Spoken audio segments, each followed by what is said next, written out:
menghiasi kehidupanku dengan kemurahan-Mu. Kau rancangkan masa depanku penuh dengan harapan. Aku ada saat ini, semuanya karena kasih-Mu. Aku hidup hari ini, semua berkat kemurahan-Mu. Terima kasih Yesus, Engkau sangat baik, teramat baik bagiku.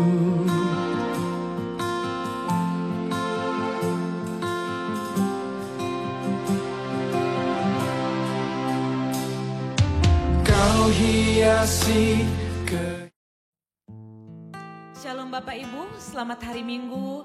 Anugerah Tuhan kita masih bisa bertemu kembali dalam ibadah online kita. Mari sama-sama kita mau siapkan hati kita. Dengan penuh sukacita kita mau datang kepada Tuhan, membawa korban syukur kita. Mari kita berdoa. Kami mengucap syukur Tuhan, limpah banyak terima kasih untuk hari ini. Terima kasih banyak Tuhan, kami bisa beribadah walaupun dalam suasana online. Tetapi Tuhan, dengan sungguh-sungguh, dengan segenap hati kami, segenap jiwa kami, segenap kekuatan kami Tuhan, kami mau datang kepadamu membawa pujian penyembahan kami. Ini kami umat-Mu Tuhan, kami siap untuk meninggikan nama-Mu yang kudus. Di dalam nama Tuhan Yesus, haleluya, amin. Mari Bapak Ibu, dengan penuh sukacita kita membawa nyanyian syukur kita kepada Tuhan.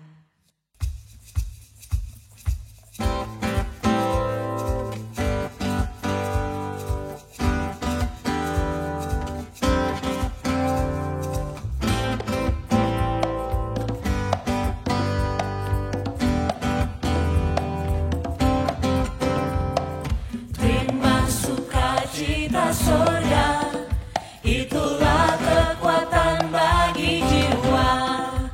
Ku dapat rasakan kasih-Nya di tengah badai yang bergelora. Terima sukacita surga, itulah kekuatan bagi jiwa. Ku dapat saksikan kuasa-Nya, taklukkan badai yang bergelora. Haleluya, Kau ada dalam hatiku, takkan patah semangatku, takkan hilang kekuatanku. Haleluya, ku mau bersorak bagimu, sukacita sudah nyata penuhiku.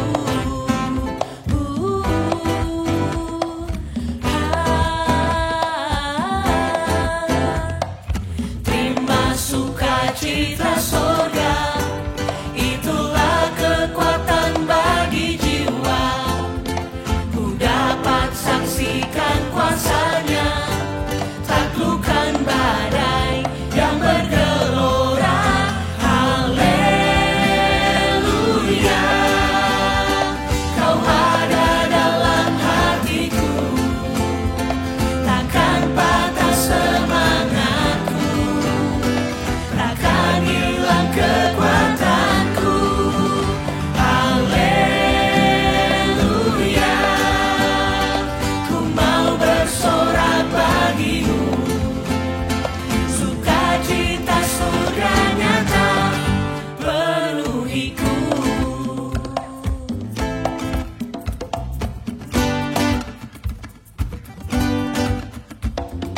Terima sukacita, terima sukacita surga. Haleluya, Kau ada dalam hatiku, takkan patah semangatku,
tujuan, mendapatkan mahkota kekal, mahkota kekal.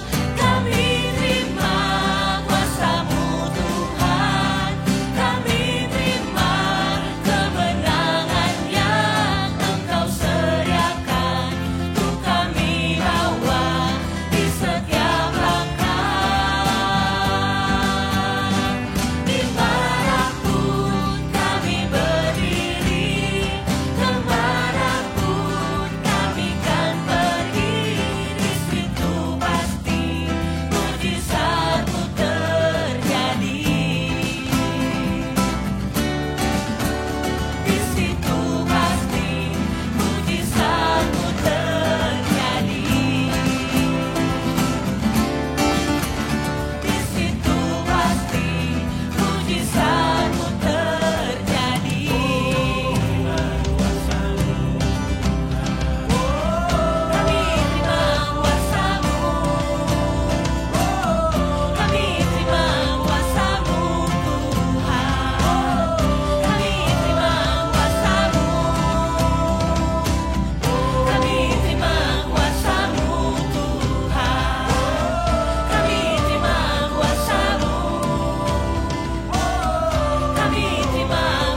Salam saudaraku, adalah kebahagiaan jika kita berjumpa masih dalam keadaan baik dan sehat. Perjumpaan kita ini membuktikan bahwa Allah setia menjaga kita. Dia masih memberikan anugerah buat kita menikmati kehidupan, bekerja, berkarya, hidup bersama dengan anggota keluarga. Dia juga masih memberi kesempatan untuk kita mendengar firman sebagai bekal agar rohani kita terus bertumbuh. Saudaraku, sebelum kita masuk ke dalam doa, saya ingin umumkan beberapa hal. Yang pertama, minggu depan kita akan bersama-sama mengadakan kebaktian perjamuan kudus sebagai minggu pertama jam 10 pagi. Jam 10 pagi, ingat jangan sampai terlambat. Kalau terlambat, saudara terlambat menikmati perjamuan kudus. Karena kalau saudara ibadah belakangan atau ibadah sore hari, bisa dengar firman tapi tidak ada yang memimpin perjamuan kudus saudara. Jadi jangan terlambat. Jangan biasakan juga terlambat. Yang kedua, tetap menjadi berkat adalah kita ingin membantu beberapa jemaat karena ini PSBB masih berjalan lagi atau ditambah lagi, disambung lagi. Maka mungkin ada beberapa jemaat yang membutuhkan bantuan kita. Kiranya saudara yang diberkati meringankan tangannya, menyalurkan berkatnya melalui gereja. Nanti gereja mengatur kepada jemaat mana berkat itu disalurkan. Lalu yang berikutnya, hamba-hamba Tuhan di daerah pun tentunya kalau di kota mengalami kesulitan, di daerah juga mengalami kesulitan. Jadi jangan berhenti memberi bantuan kepada hamba-hamba Tuhan di daerah yang susah. Kita masih tetap memberikan, tidak pernah berhenti memberi hingga sampai saat ini. Marilah kita memberi selama kita masih sanggup untuk memberi. Siapkan hati kita untuk mendengar firman Tuhan, saudaraku. Mari kita mulai berdoa. Bapa yang baik, kami menyediakan telinga kami, menyendengkan telinga kami, menjadikan hati kami tempat menyimpan firman Tuhan. Biarlah firman yang kami dengar melalui telinga kami olah dengan otak kami pahami dengan baik melalui hati kami dan kami laksanakan tiap-tiap hari. Apa yang kau ajarkan, apa yang kau sampaikan pada hari ini kepada kami, akan kami lakukan, akan kami taati. Roh Kudus mampukan kami yang pertama untuk mengerti dan kedua mentaatinya dengan baik. Dalam namamu Tuhan Yesus kami berdoa. Amin.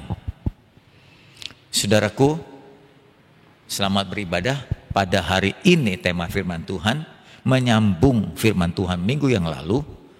Tema kali ini berjudul atau bertema jagalah keluargamu. Jagalah keluargamu.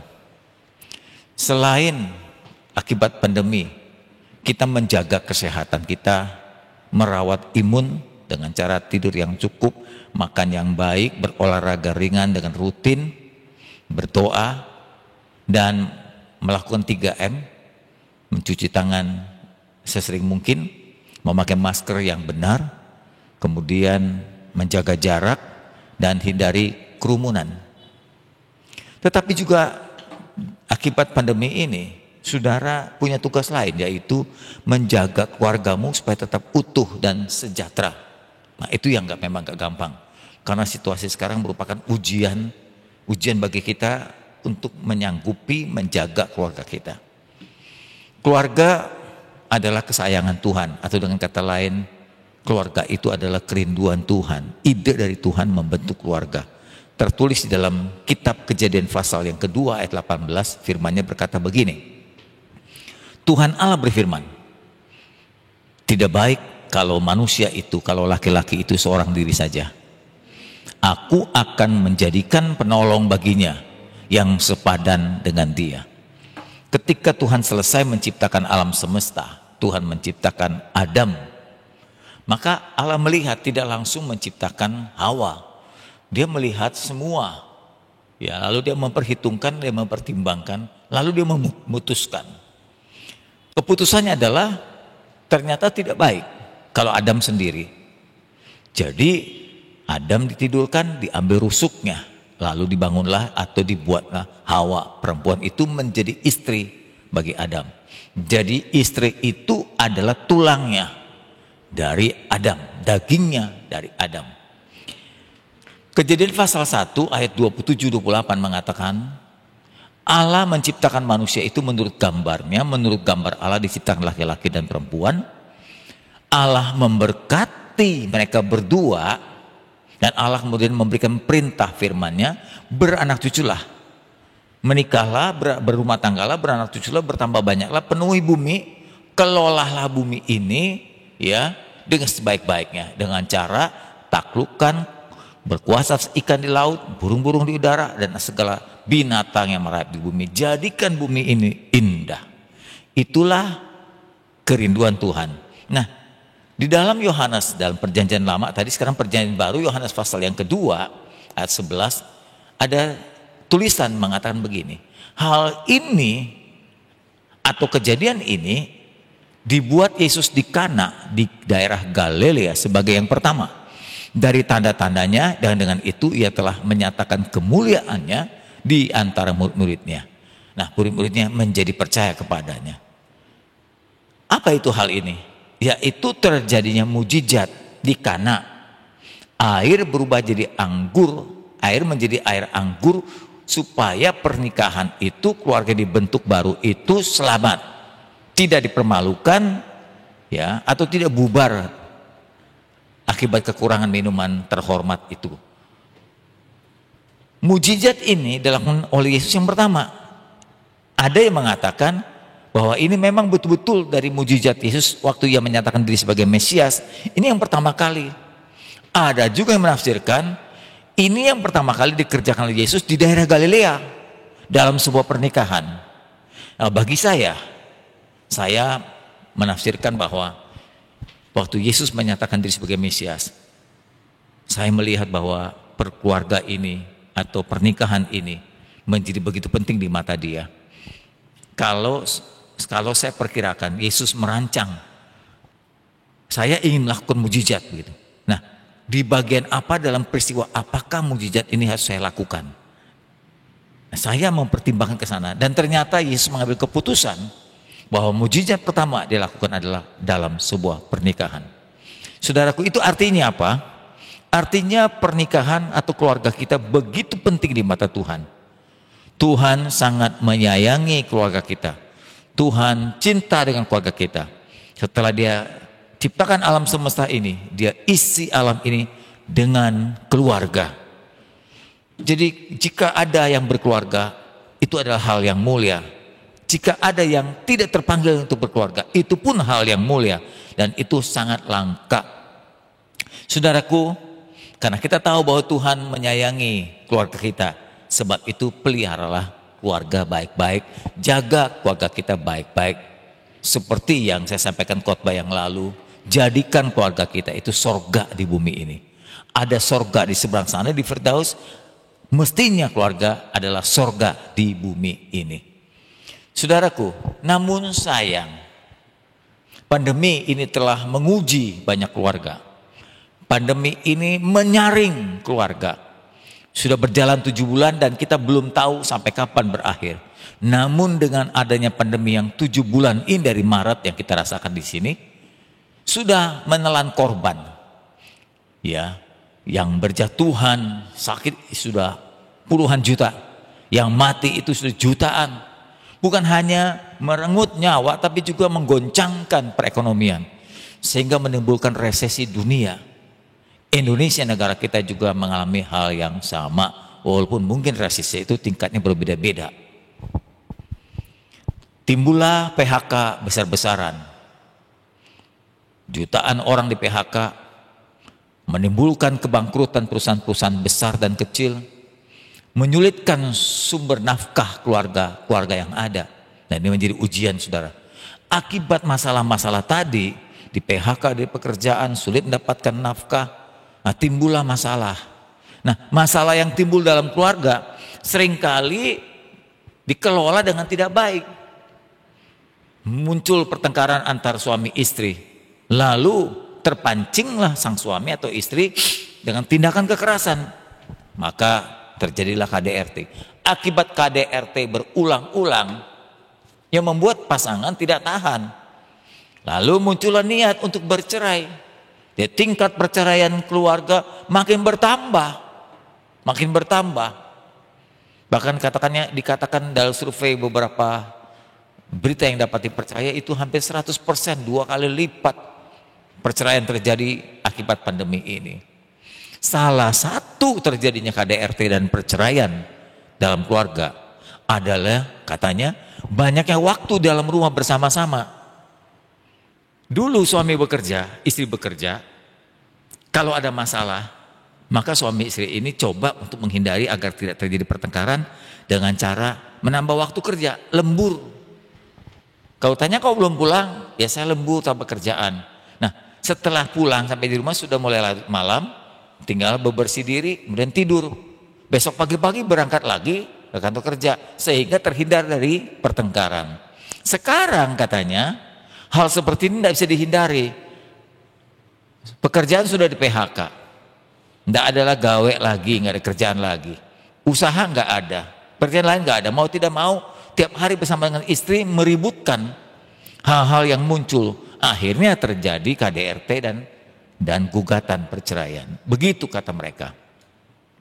Saudaraku, sehingga saya bertanya, apakah betul waktu yang banyak bersama-sama ini menjadi hal yang buruk bagi keluarga?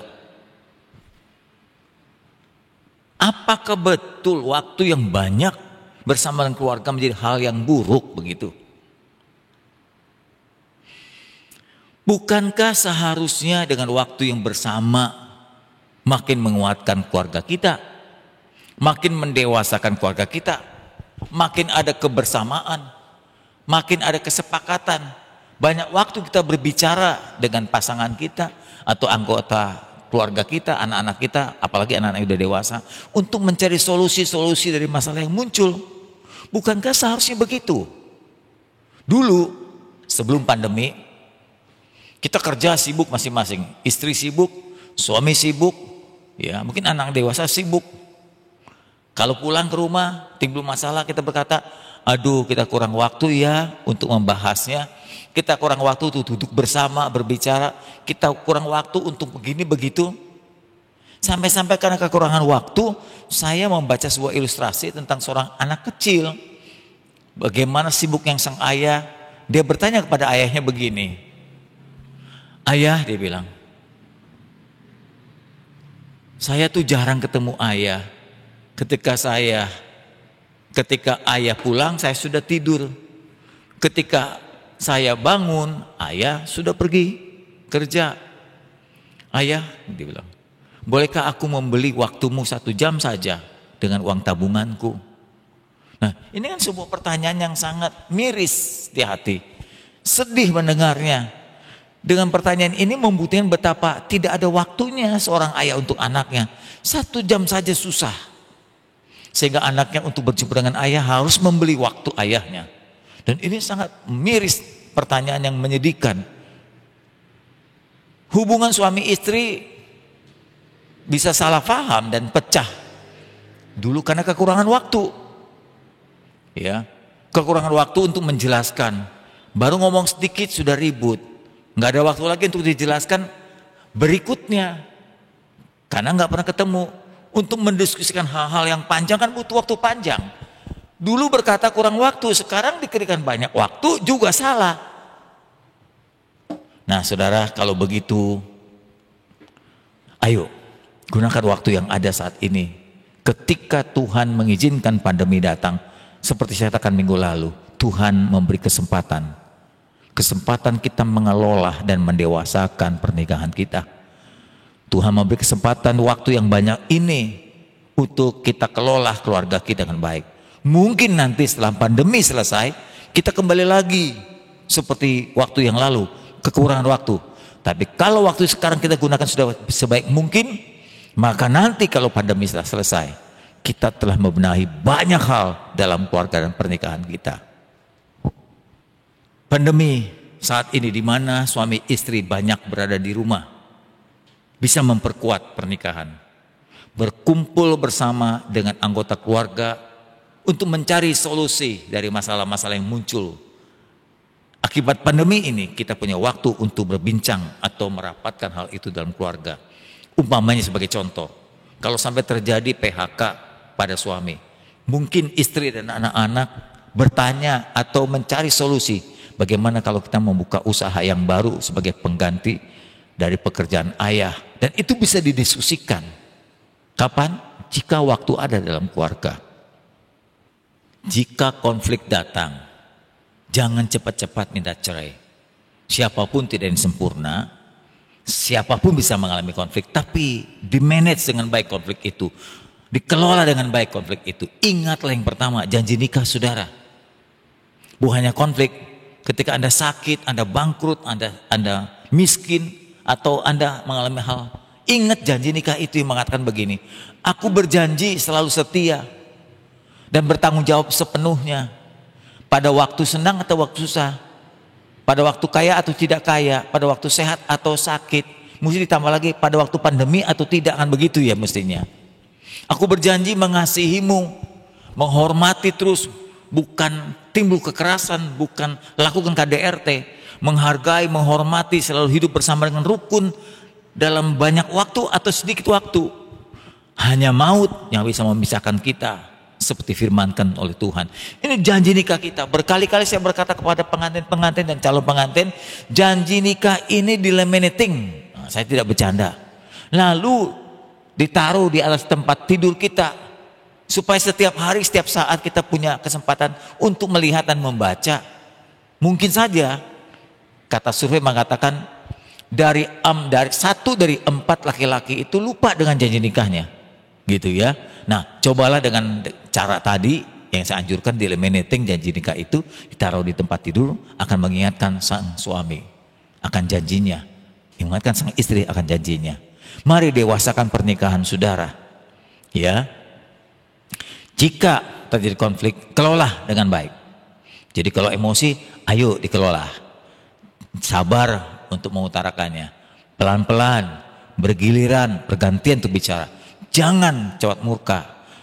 Coba lihat, perlu nggak murka? Apakah beralasan untuk murka? Kalau tidak, buat apa murka? Cari solusi, jangan cari siapa yang salah. Coba saling memahami kelemahan kekurangan ya masing-masing. Ingatlah, dia itu bukan orang lain. Istri adalah tulang suami. Ya, suami adalah bekal daging tulang dari istri. Dia itu, entah suami istri, adalah separuh hidup kita. Dan kita tidak pantas untuk melakukan kekerasan pada pasangan kita. Apalagi memisahkan dia. Memisahkan dia, menceraikan dia, berarti membelah tubuh kita. Bukankah dia separuh hidup kita? Dengan bersatunya kita menjadi satu tubuh yang utuh. Tapi melakukan perceraian itu membelah tubuh hidup kita. Dan Anda hidup separuh paru-paru, separuh jantung. Ya, separuh mata, separuh telinga. Separuh otak juga. Nah, jadi tidak sehat kalau bercerai itu. Jangan lakukan KDRT, apalagi mau berpisah. Firman Tuhan berkata dalam Matius pasal 19 ayat yang ke-6, demikian firman-Nya. Demikianlah mereka itu, suami dan istri, bukan lagi dua. Jadi jangan katakan aku cerai, kita hidup masing-masing. Bukan, waktu aku cerai, kamu hidup separuh. Melainkan satu, mereka bukan lagi dua, melainkan satu. Nah, kalau Anda sudah satu dicerai, tinggal setengah. Bukan dua jadi satu, tapi satu jadi setengah, jadi separuh. Karena itu apa yang telah dipersatukan Allah tidak boleh diceraikan oleh manusia.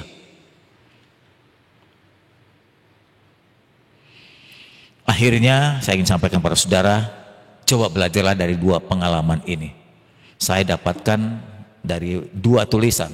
Tulisan pertama tentang pengalaman suami istri yang hidup rukun panjang. Satu lagi seorang suami yang kehilangan istri dan ditinggalkan 2 anaknya.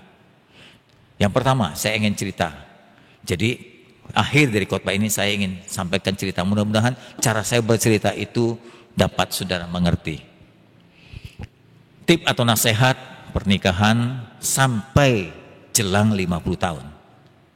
Seorang anak bertanya kepada ayahnya, ya, dia bertanya begini, ayah, apa sih rahasianya ayah dan ibu dapat hidup rukun selama 50 tahun?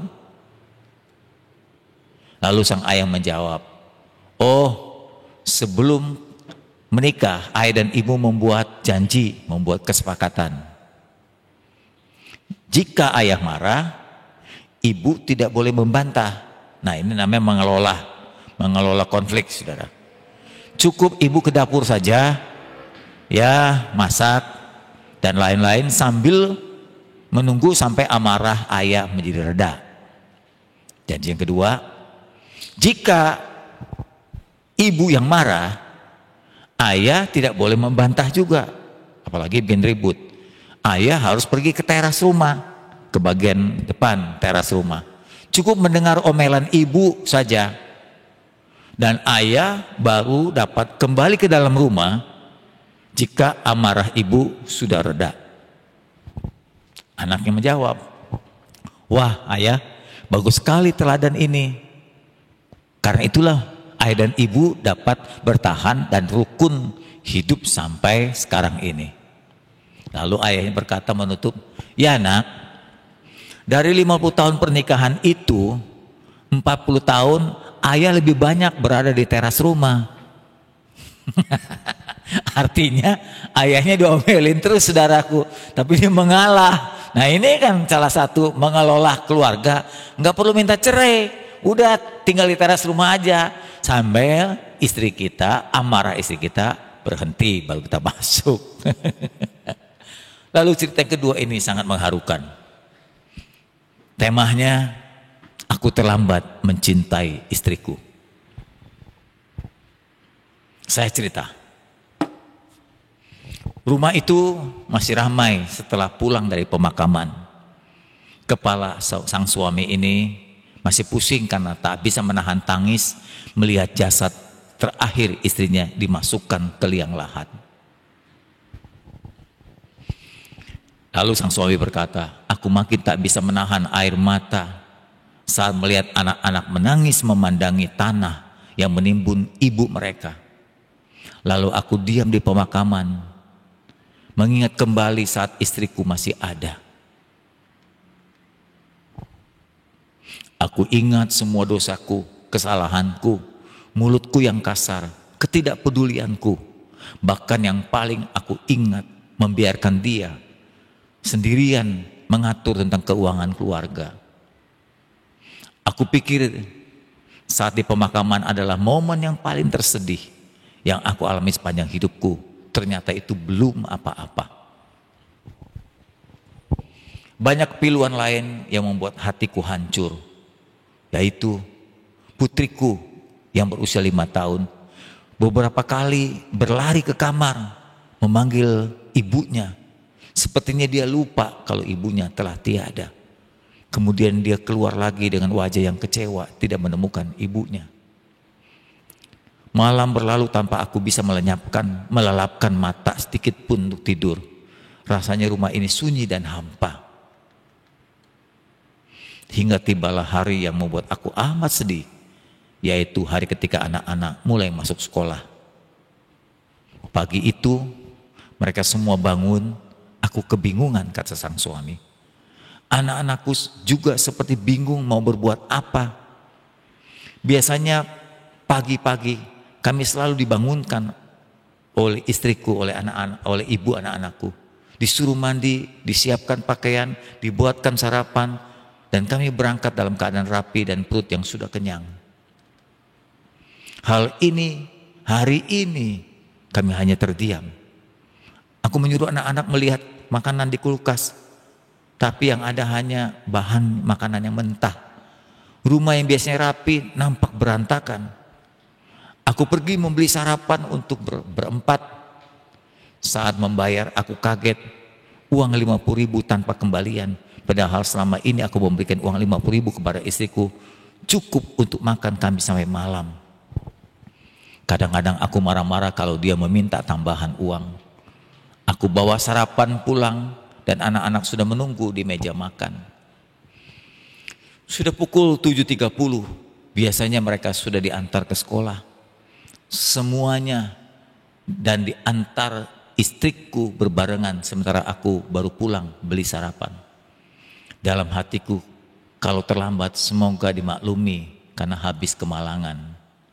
Aku makin merasa kacau saat jam sudah pukul 8 dan anak-anak belum diantar semua. Aku benar-benar kehilangan seorang dewi dalam rumah ini. Inikah yang selamanya dilakukan istriku? Mengapa aku selalu menganggap dia tak ada kerjaan? Selalu menganggap dia sepele akan pekerjaan seorang ibu. Aku masih linglung di tempat kerja. Masih banyak teman-temannya menghampiri mengucapkan bela sungkawa kepadaku.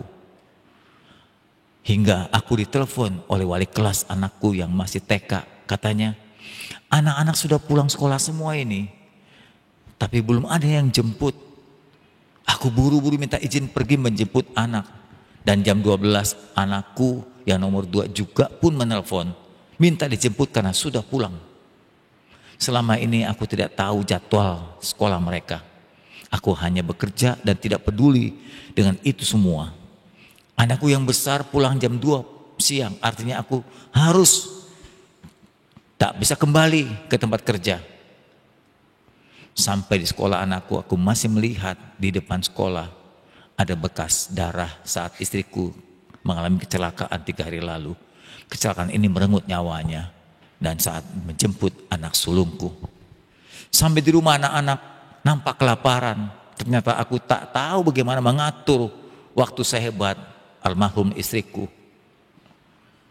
Aku harus ke warung makan lagi untuk pergi membeli makanan siang. Begitupun nantinya malam, sehingga tidak kurang dari 200.000 biaya makan sampai 1 malam itu. Aku berpikir ini baru 1 hari, bagaimana kalau 1 bulan gajiku tidak akan cukup untuk kami berempat. Ya Tuhan, indah sekali caramu menegurku. Begitu kacaunya hidupku tanpa istri. Keuangan makin amburadul, anak-anak tak karuan terurus. Makanan favoritku tidak ada lagi, rumah dan tanaman seperti hilang aura karena tak ada yang merawat dan membersihkannya. Aku masih sempat merasa wanita di luaran lebih cantik dari istriku. Andai aku bisa menebus apapun yang telah aku lakukan kepada istriku selama ini. Aku ingin memperbaikinya, aku ingin membantunya, menyayanginya sepenuh hati dan tak akan pernah berkata kasar lagi kepadanya. Dia begitu lelah setiap hari, tapi sepulang kerja aku masih sering membentaknya. Saat dia minta tambahan belanja, aku berkata kasar kepadanya. Dia saat aku jadikan istri, rela berpisah dari anggota keluarganya, hidup susah dan sederhana denganku. Maafkan aku istriku, andai aku bisa menebus semua kesalahanku, 1 hari saja pun tanpamu, kami seperti anak ayam kehilangan induknya, berserakan. Saat malam, aku kembali menangis sejadi-jadinya. Andai bisa kutebus, aku ingin menebus meski dengan nyawaku. Aku mau dia hidup menjaga anak-anak dan biarlah aku yang menghadapmu Tuhan. Ini sangat berat bagiku apabila anak-anakku demikian doa tengah malamku. Jujur selama ini aku tidak dekat dengan anak-anak. Mereka selalu bersama dengan ibunya. Aku hanyalah kerja, pulang, tidur, kerja lagi. Aku tak tahu apa-apa tentang urusan anak dan rumah. Istriku sayang, aku berdoa semoga lelahmu menjadi ibadah, jerih lelahmu menjadi berkat. Semua yang kau lakukan untuk kami, kau bawa ke surga. Semoga kau bahagia di rumah Bapa. Kali ini aku benar-benar menangis terseduh-seduh sambil membayangkan wajahnya. Aku tak pernah mengeluh, maaf, engkau tak pernah mengeluh dengan pekerjaanmu selama ini. Engkau tak pernah meminta sesuatu yang tak sanggup aku membelinya. Kau jalani semuanya dengan sabar. Aku merasa belakangan jarang memperhatikanmu. Jarang bertanya bagaimana anak-anak kita. Jarang bertanya bagaimana hari-harimu. Kekasih hatiku, mengapa aku jatuh cinta padamu justru setelah engkau tiada? Tidak akan ada yang menggantikan dirimu di hatiku. Mengapa rasa cintaku padamu menggebu-gebu saat dirimu sudah di pusara? Maafkan aku istriku. Aku terlambat jatuh cinta padamu. Saudaraku, kiranya kisah ini memberi pengajaran kepada kita. Jangan menyesal di kebelakangan. Jangan menyesal setelah terjadi sesuatu. Mari rawat keluarga kita. Mari jaga keluarga kita. Jaga istri, jaga suami, jaga anak-anak kita. Ya, mereka tumbuh dan sejahtera dengan baik. Tuhan memberkati kita. Amin. Mari kita berdoa, saudaraku. Tuhan, pandemi adalah sebuah bencana, tapi pandemi juga memberi kesempatan kami untuk memperbaiki diri kami, masing-masing anggota keluarga, dari kesalahan kami, dari kekurangan kami, kekurangan waktu untuk memberi perhatian kepada istri, anak, suami, kekurangan waktu untuk berbicara dengan mereka, kekurangan waktu untuk bercandaria, kekurangan waktu untuk berkomunikasi, bahkan mungkin kekurangan waktu untuk berdoa kepadamu Tuhan. Ampuni kami. Dan kali ini setelah kami dengar firman Tuhan, sementara pandemi masih berjalan, PSBB dilaksanakan, maka kami punya waktu untuk memperbaiki pernikahan kami, memperbaiki keluarga kami, mengisi menjadi sorga kedua keluarga yang kami cintai ini. Bagi kami yang masih punya pasangan, bagi kami yang masih punya anggota keluarga, anak, istri, suami, bahkan mungkin orang tua, mertua, kami ingin menjaga mereka, kami ingin mencintai mereka sebelum terlambat. Kalau kami telah kenyang mencintai mereka, satu kali jika sesuatu terjadi padanya, kami tidak mau mengalami penyesalan seperti dalam cerita ini, ya Tuhan. Terima kasih jika cerita ini telah menegur kami, mengingatkan kami kembali bagaimana kami seharusnya bertindak sebagai suami, sebagai istri, sebagai anggota keluarga. Berkatilah kami dengan firman ini, demi nama Tuhan Yesus, Allah yang hebat, Allah yang mampu mengubah sesuatu, bahkan yang mati pun menjadi hidup. Dalam nama Tuhan Yesus, hidupkan kembali suasana rumah kami, jadikan surga kami banyak keindahan, banyak kesenangan, banyak candaria dan sukacita. Terima kasih Tuhan Yesus. Amin. Saudaraku, mari kita tutup ibadah kita. Saya berharap 2 sesi firman Tuhan disampaikan minggu lalu dan sekarang ini memberkati keluarga kita. Mari kita minta penyertaan Tuhan. Angkatlah kedua tanganmu. Bapa Surgawi, kami memohon Engkau berjalan bersama kami, ya Tuhan. Ujian demi ujian, kesulitan demi kesulitan menempa keluarga kami. Tapi kokohkanlah keluarga kami, ya Tuhan. Kuatkan keluarga kami, mampukan kami untuk menghidupkan keluarga kami. Berikan kami hikmat untuk mencari solusi dari kesulitan-kesulitan yang ada. Sertai kami, Bapa.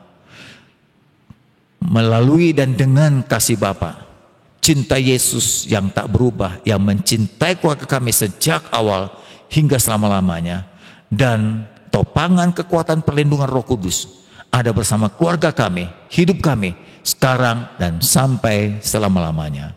Amin. Happy birthday, happy birthday, happy birthday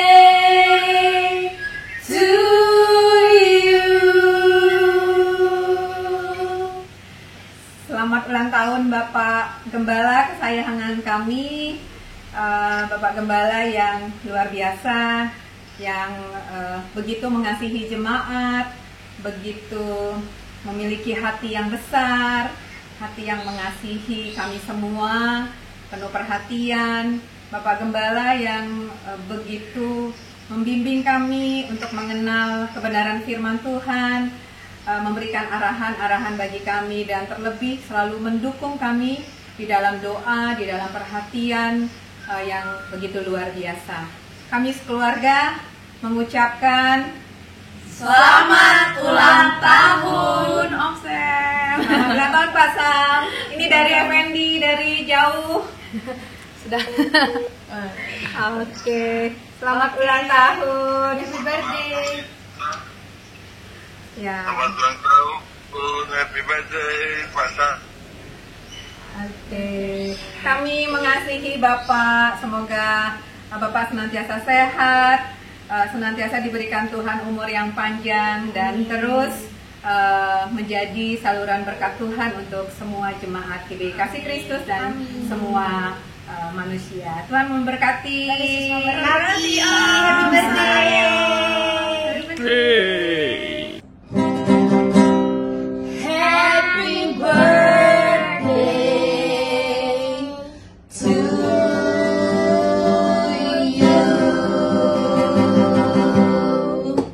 Selamat ulang tahun Pak Gembala. Tuhan Yesus memberkati. Sarang yuk. Saudaraku, terima kasih atas perhatian dan doa jemaat Tuhan yang telah disampaikan kepada saya dari ucapan ulang tahun saya yang tepatnya tanggal 23 September hari Rabu. Saya berdoa juga kiranya Tuhan memberkati saudara, memberikan kesehatan selama adanya pandemi ini. Tuhan menjaga saudara, menjaga kita sekalian supaya kita bisa kembali lagi beribadah secara normal di gedung gereja. Tuhan memberkati kita sekalian. Terima kasih. Terima kasih Yesus, Engkau sangat baik, teramat baik bagiku. Kami hidup hanya kemurahan-Mu Tuhan.